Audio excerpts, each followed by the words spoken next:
So like a lot of teenagers growing up in like 2015, 2016, I was like really deep into the YouTube commentary scene. I think you already kind of know the people I'm talking about.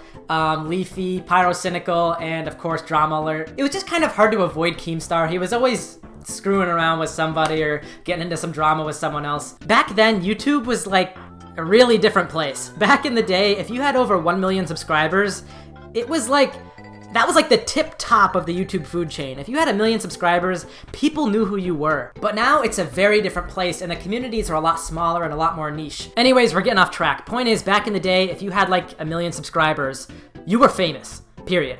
Now, I'm assuming most of you guys know FouseyTUBE as well. If you don't, he was basically like a big prank channel. You've probably seen at least one of his videos before. Help me, help me, help me, help me, help me, help me. And basically, the two of them were announcing that they were gonna do this last-minute meetup in the middle of fucking nowhere, like an hour away from my house. And I remember seeing this, and obviously growing up watching these guys, it was like, holy shit, I'm gonna be kicking myself in the ass if I don't go. So I reached out to all my friends because we all kind of follow this stuff, and I wanted to see if anybody wanted to go with me, and everybody was busy, so it was literally just me. Like, I had to make that whole drive and meet these guys all on my own. Both of these guys definitely have skeletons in their closets, no doubt about that, but in the moment, that didn't matter to me. Even though these guys are not like the perfect role models, it's hard to explain it, but they accomplished everything that I've ever wanted, really. Like, ever since I was little, I've just wanted to be a YouTuber, you know? And these guys did it, and they did it big. And it's so hard to explain what it's like to meet somebody who's literally accomplished just about everything you've ever wanted. Like, imagine that all you've ever wanted out of life is to be a singer, and you're walking down the street one day and you bump into freaking Bruno Mars. That's what this was like to me. Like, imagine all the things you'd want to ask him and tell him, you know what I mean? It was that sort of an overwhelming experience. So anyways, I drive all the way out there. I guess it took like an hour. I can't really remember exactly how long. And when I pull into the place, I realize that it's literally just this tiny little restaurant, and there's like maybe 40 people there to see them. If that, seriously. Like, if you've ever been to a high school graduation party, there were probably more people there than there were here. And it was in that moment that I realized I was definitely gonna be able to like talk to these guys and like actually meet them. There was no question about it. This was less of a meetup and more of like a get-together. Now, another important thing is I had been making YouTube videos for like 5 years by that point, and if there's one thing you learn in that time, it's to catch opportunities like this and to make videos about them. And it was pretty clear that I might not ever get the chance to make a video like this ever again, but at the same time, I realized that I would probably ruin the moment by trying to record everything, and I highly doubted these guys would want me to get all up in their faces with the camera, so I decided to just take it all in and not record much. So I get in there, and it was so weird because it was like sort of confronting my dreams and confronting everything that I was chasing, you know? Like, I've always been extremely passionate about YouTube, so like meeting people like this was a huge moment for me. And I remember I saw Keemstar like kind of poke his head out from like behind this fence, and in that moment, I sort of realized what this night was going to be about. And that was really the demystification of the internet. And at first, sure, I thought, holy shit, that's freaking Keemstar. I've watched him for years, and now he's standing like right in front of me. And then FouseyTUBE walked out, and I remember thinking, wow, this guy owns a freaking diamond play button. And while you're here, make sure you take advantage of the food here at the flip side, because it's amazing. I had a fish fry here like 2 weeks ago, amazing. So after that, they had like this line that they started to form, and everybody could basically walk up to that stage and take pictures with them and like get a free t-shirt or whatever. So I remember I was standing in line, and I was just like slowly inching closer and closer to them, and I was like, what am I gonna say? What am I gonna ask them? How can I make the most out of this like little moment that's about to happen, you know? And honestly, I was so clouded. You guys know what I'm talking about. It's sort of like when you get called on in class or something like that. There's so much happening, and you're just so in your own head that like you can't even think of like any words to say. So eventually I did obviously get up to the stage, and I walked up there, and I remember telling Keemstar I had a YouTube channel with almost 10,000 subscribers at the time. Sadly, that was not this channel, that was a different channel. And I asked him for advice, and he told me that the secret was to basically just pave your own path and to do something original. And at the time, I was just kind of like, that's it? I came all this way for that? You've got millions of subscribers, and that's the best advice you've got for me? Something I've heard like a million times already? I guess I just thought that he'd have some sort of like secret trick up his sleeve or something, you know, having made it all the way there. But I guess what that really ended up being for me was like a confirmation that there is no secret trick.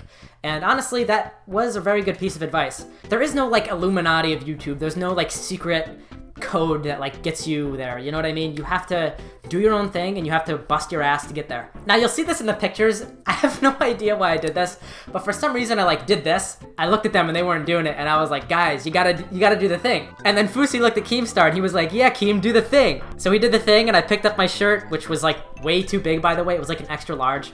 I'm obviously not an extra large, okay? I'm like 5'6". I wasn't really sure what to do next, so after that I just went inside and I sat down at the bar and got a Coke, and I was just thinking about the whole thing, like, damn, like, they're just normal people. Before you interact with people who are famous, you sort of imagine them to have this weird, like, aura about them, or like, you know what I mean, to have this strange energy, but they're just people, guys. They really are just people. It's weird, like, we literally treat them like they're gods, and like we literally drive hours to go meet them for the chance of like maybe getting to shake their hand, you know? So after I made that realization, like the most surreal thing happened to me. So I'm just sitting there, and then I hear like the doors open and everybody starts coming in, and all the people who they just got pictures with are following behind them. And they sit down like right next to me at the bar.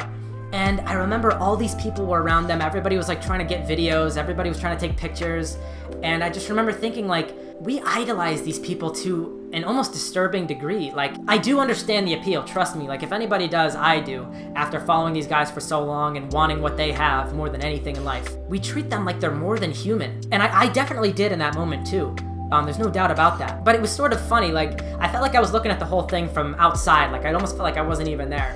And I was just thinking like how funny it was. I don't know, that we decide to treat certain people like they're more important because they've got like a bigger number on the internet. So after a while, we all ended up going back outside, and I was sitting with these two guys I just met.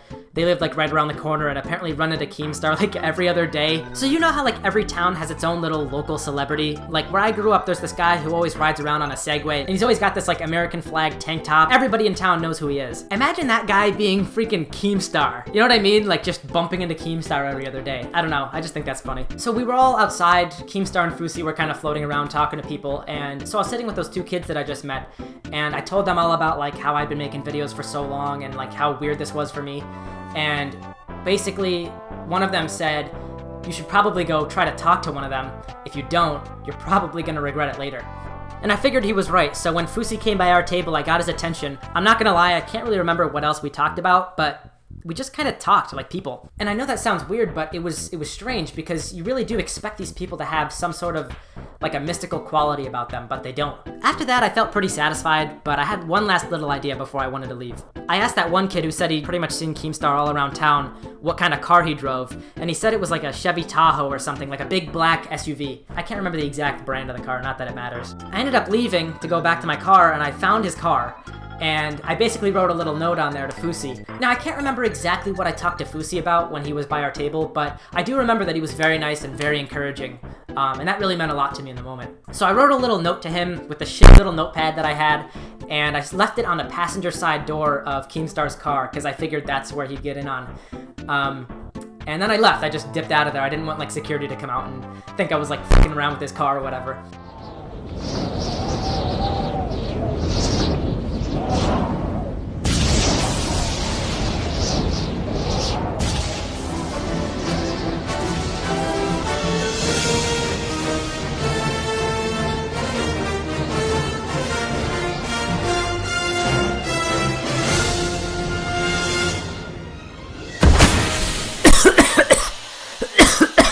Okay, I realized I kind of fucked up while I was recording this, so I had to come back and say one more thing. So, what I was about to say is Fousey actually ended up putting that little note in his video, but then he ended up deleting that video, so I can't get the clip. But then I realized Ethan Klein on the H3 podcast reacted to that video and reacted to the little note that I wrote. So right now I'm going to play a clip from the H3 podcast that's from the video that Fousey recorded of the meetup hangout thing. Okay, whatever.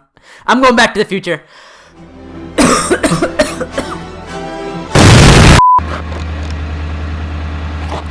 More notes. Wow. I mean, I don't have beautiful handwriting, but this is like learning to stay in the lines shit. It's not that bad. Hey, Fousey, thanks for the advice, man. I wish I had more time to talk with you, but man, you are a huge Wait, this isn't from Keemstar, is it?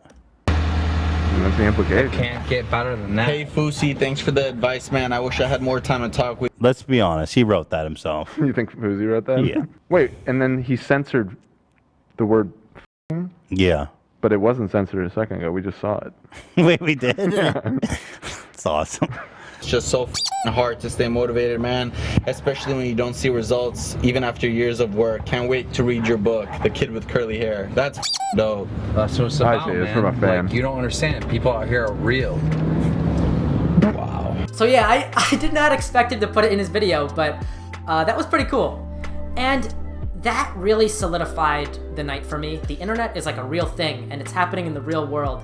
And again, I know that sounds stupid, but sometimes we get so absorbed in this stuff, and it feels like it doesn't feel real almost, you know? And so getting to kind of poke it a little bit, getting to kind of like influence his video in that little way, sort of showed me that it was real. It also showed me that what these YouTubers and these influencers do is not unattainable, you know? That's something that you can really do. These are normal people who did that. So I don't know. I guess my point is, don't idolize people just because they have a lot of followers. Don't idolize them because they have that big number next to their name. We're all just people, you know? And if you want to do the same thing, don't think it's like a million miles away, you know? Like, that is attainable. You can really do it.